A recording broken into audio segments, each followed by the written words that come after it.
I want to dig into what you were describing about your upbringing and this unique position that you've gotten to where you don't feel that you covet money, but you see its power and the use that it has in furthering some opportunities for you. How did you develop that? How do you distinguish between luck and skill? How do you end up in that position? So, my parents craved money, meaning they needed it because my dad was unemployed for long stretches of time. My mom was a sole breadwinner. She was a housekeeper, then she was a nurse's aide. And I would just see how she grinded. We didn't have a car for a long time. She takes the bus, we all take the bus. When I got my first job, it was at Burger King. I'd take the money, and I'd have to give it to my parents, and we would buy bus passes. And, I remember telling some of my friends, I went to a very good high school, kind of like the rich high school, not the high school I should have gone to. I was able to go to this different high school. And I would remember, I would tell them hey, this is I would be so ashamed that I worked at Burger King. They would sometimes come by, and I would just be like, oh, fuck, and then at some point, it was like this release moment where I was like, this is my life. I can't do anything about it. This is what it is right now. And I kind of had a sense that I could figure some stuff out later, but I didn't really know.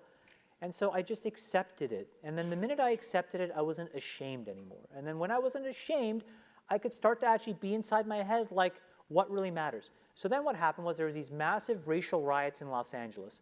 And not as if the fucking American government did anything about it, but the Canadian government was like, shit, let's get all these black and brown kids jobs.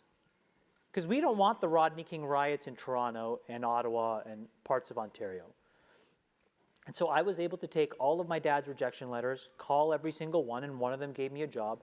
And I worked at this well-known telecommunications startup in Ottawa. Ottawa had a really burgeoning tech scene at the time. And I worked in this organization that was run by this really iconic guy, Terry Matthews.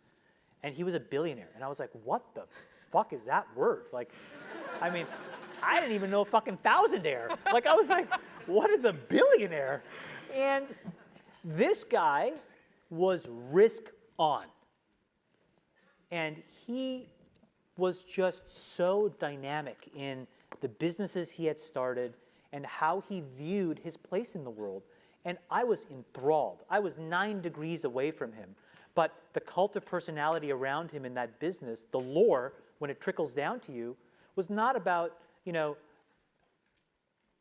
his conspicuous consumption or anything else. It was about, okay, we're launching this frame relay switch. Now we're going to buy this company. Okay, we're going to pivot the entire business to ATM. And you were just like, it was an amazing time. And so I took the bus to Newbridge.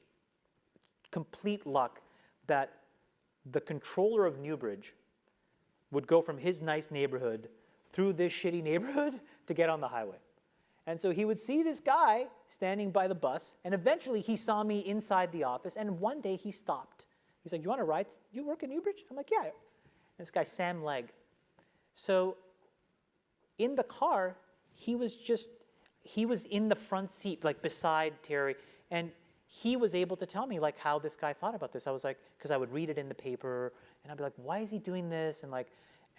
So it just completely rewired what money was. For Terry Matthews, money was an instrument of change, right? He had a market cap. He's like, wow, that's $8 billion of change, $10 billion of change, $15 billion of change. Versus there was another guy building a company at the time. His name was Michael Copeland, who ran a company called Corel, also a billionaire. And he was the exact opposite. Had a messy divorce, married some trophy wife. He took this obscene, shiny glass from his building and covered his house in it. And so you had this dichotomy of two different characters at that time in the 90s building really interesting businesses. Corel, which was a reasonable business, Newbridge, which was a reasonable business. They were both very successful, but they manifested money so totally differently. And I was like, I want to be this guy. I want to be this mega compounder swashbuckling around trying to do really cool shit in the world. How do I do that? And Sam helped me because it was just like, you could understand from him what Terry cared about. And then for me, I just copied. I mean, a lot of my life, quite honestly, is just copying things that I see. There's not a lot of original thought here. It truly is not. I mean, we can all pretend we're all fucking geniuses. Honestly, be good copiers. Do you know what I'm saying? It's the best thing in the world. Like, be around high-functioning, high-quality people and just copy the shit that they do. Observe the shit that's, you know, kind of crappy, and then don't do that stuff. It's not a fucking complicated formula.